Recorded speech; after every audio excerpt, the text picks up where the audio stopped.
Isang maling hakbang at gigising ang hindi dapat magising.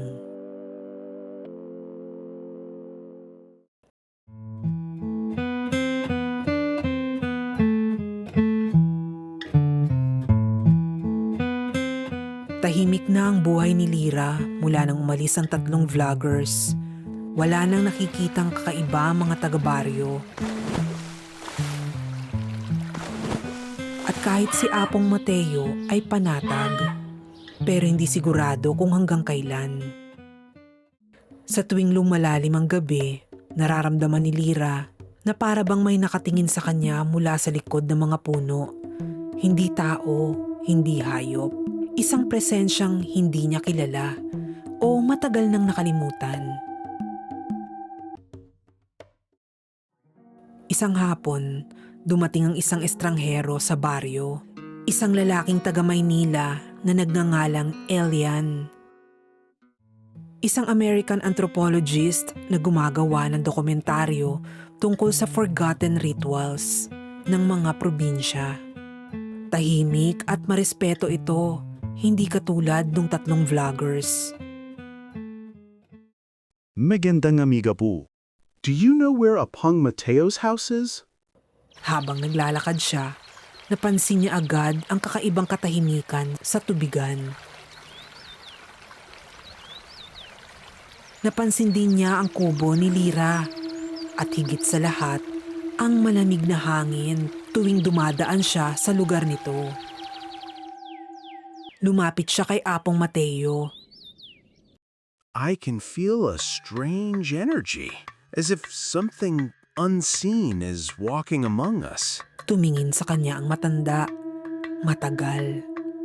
Hindi lahat ng hinahanap mo dapat mong makita. Pagkalipas ng ilang araw, nakita ni Lyra ang lalaki na nagdodrawing ng lumang simbolo sa tabi ng ilog.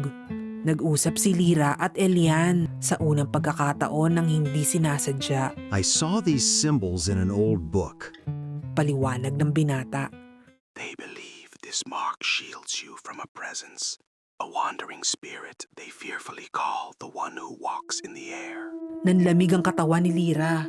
Alam niya ang kwentong yon, pero hindi sana muling mabubuhay. Hindi mo dapat ginagalaw ang mga lumang simbolo, sabi niya. Elian, may presensya kang ginigising. Pero sa gabing yun, may nangyari. Ang aninong naglalakad sa gitna ng gabi, may mga nagsisigawang bata. May nakita raw silang malaking anino sa likod ng kubo ni Lyra. Hindi tao at hindi rin hayop. Parang may mahabang braso at leeg na nakayupi sa di natural na paraan, nakalutang sa hangin. Tumatakbo ang mga tao.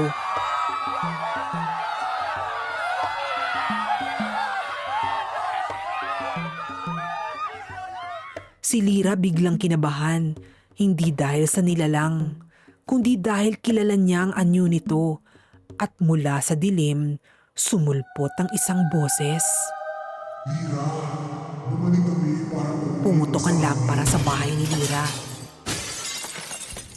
Nayanig ang lupa at habang tumatakbo ang mga taga-baryo, may isang nilalang na lumabas sa kagubatan. Nakatingin ng diretsyo kay Elian.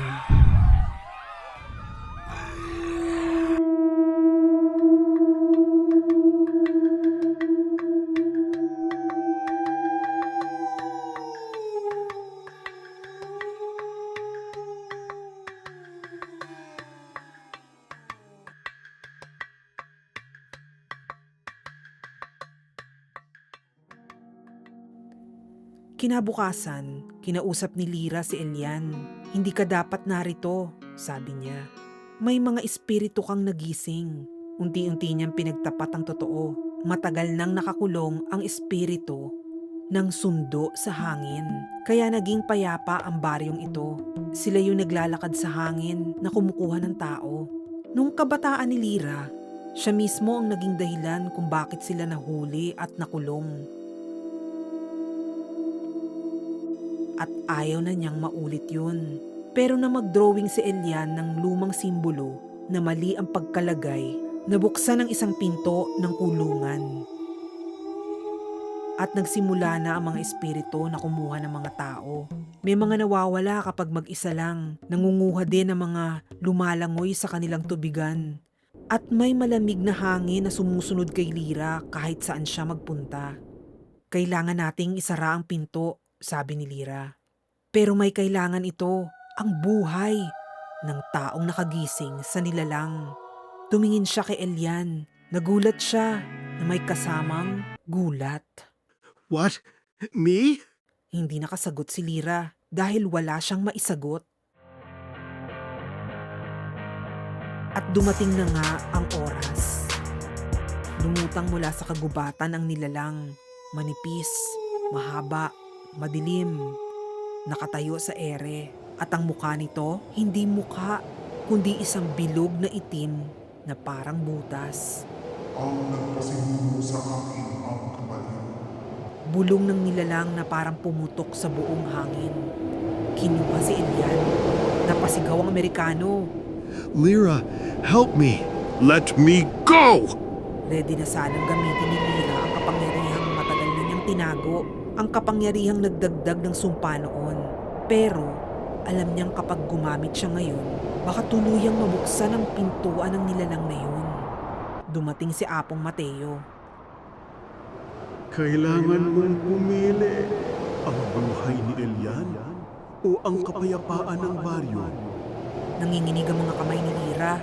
Nasa harap niya si Elian. Hirap huminga. Halos lamunin na ng anino. At sa kabilang banda, ang kanilang baryo ay nagdidilim. Senyales na kapag ginamit niya ang kapangyarihan, bubuka ang daan para sa mas marami pang nilalang. Umiyak si Lyra. Hindi ako dapat pumili, bulong niya. Itinaas ni Lyra ang kamay. Nagliliwanag ito ng pula. Sumigaw si Apong Mateo. Lyra! Wag! Pero huli na, sumabog ang hangin, umangat ang lupa at nawala lahat sa loob ng isang segundo. Pagbalik ng katahimikan, nawala ang nilalang at si Elian. At nawala rin si Lyra. Kinabukasan, nakita ni Apong Mateo sina Lyra at Elian sa tubigan, buhay at ligtas. At mahinang sinabi, Tapos na at ligtas na ang baryo. Ito na ang hudyat ng pagtatapos ng sumpa at simula ng bagong payapa. nagtinginan si Lyra at Elian at nagyakapan.